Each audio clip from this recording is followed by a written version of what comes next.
चार पंक्तियों से मैं प्रारंभ करता हूं कि कलयुग की कहानियां मित्र झूठी कहाँ है। कलयुग की कहानियां मित्र झूठी कहाँ है। स्वार्थ, लोभ, धोखा जैसी रीतें टूटी कहाँ है। कलयुग की कहानियां मित्र झूठी कहाँ है। स्वार्थ, लोभ, धोखा जैसी रीतें टूटी कहाँ है। और एक बेटा जो माँ की अस्थियां समेट रहा है। कलयुग की कहानियां मित्र झूठी कहाँ है। स्वार्थ, लोभ, धोखा जैसी रीतें टूटी कहाँ है। और एक बेटा जो माँ की अस्थियां समेट रहा है, वो ये खोज रहा है कि माँ की अंगूठी कहाँ है। कविता कुछ यूं देखिएगा कि हमारी आपकी सभी की जिंदगी में कोई ना कोई विलन जरूर होता है, और मैंने इतिहास के दो विलन को लेते हुए इस कविता को बनाया है। मैं प्रारंभ करता हूँ कि दो महान आत्माएं भारत की धरती पर आती हैं। दो महान आत्माएं भारत की धरती पर आती हैं, आकर एक दूसरे को देख मंद ही मंद मुस्कुराती हैं, और देख कलयुग का यह दृश्य ईश्वर को अंगूठा दिखाती हैं। ऐसा वाला नहीं, ऐसा वाला कि दो महान आत्माएं भारत की धरती पर आती हैं, आकर एक दूसरे को देख मंद ही मंद मुस्कुराती हैं, और देख कलयुग का यह दृश्य ईश्वर को अंगूठा दिखाती हैं। आइए अब इनका परिचय कि खूब हाहाकार किया, देवों में प्रहार किया, अपने ही युग में कलयुग के अंश थे। कि खूब हाहाकार किया, देवों में प्रहार किया, अपने ही युग में कलयुग के अंश थे।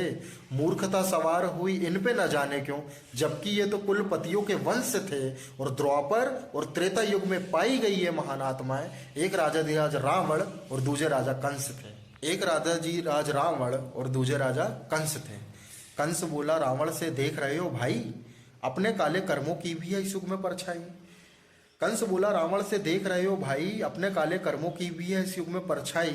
और चर्चा करते करते दोनों को सड़क ने एक सरकारी अस्पताल के सामने ले आई। कंस बोला रावण से, देख रहे हो भाई, अपने काले कर्मों की भी है इस युग में परछाई। और चर्चा करते करते दोनों को सड़क ने एक सरकारी अस्पताल के सामने ले आई। डूबने लगे दोनों कलयुग के माया जाल में, आने लगा व्यक्तित्व दोनों की चाल ढाल में। तभी रावण ने कंस से मुस्कुरा करके कहा, मित्र, मुझे कोई अंतर समझ में नहीं आ रहा मेरी लंका और इस सरकारी अस्पताल में। कोई अंतर समझ में नहीं आ रहा मेरी लंका और इस सरकारी अस्पताल में। सुना है यहाँ विचित्र नीतियां निभाई जाती हैं, नर्क वाली छवियां यहाँ दिखाई जाती हैं। सुना है यहाँ विचित्र नीतियां निभाई जाती, देखिए दोनों बातें कर रहे हैं आपस में कि सुना है यहाँ विचित्र नीतियां निभाई जाती है, नर्क वाली छवियां यहाँ दिखाई जाती हैं। आंगन में यहाँ दिए जलते होंगे, मगर कुछ घरों में तो यहाँ बहुएं जलाई जाती है।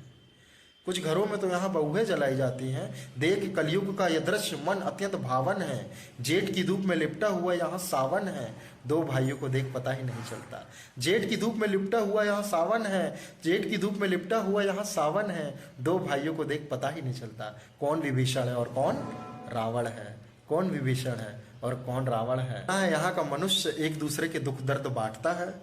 सुना है यहाँ का मनुष्य एक दूसरे के दुख दर्द बांटता है, स्वयं के स्वार्थ हेतु अपनों के तलवे चाटता है। सुना है यहाँ का मनुष्य एक दूसरे के दुख दर्द बांटता है, स्वयं के स्वार्थ हेतु अपनों के तलवे चाटता है। और यहाँ पर कोई शत्रु नहीं मित्र, एक भाई ही अपनी बहन की नाक काटता है।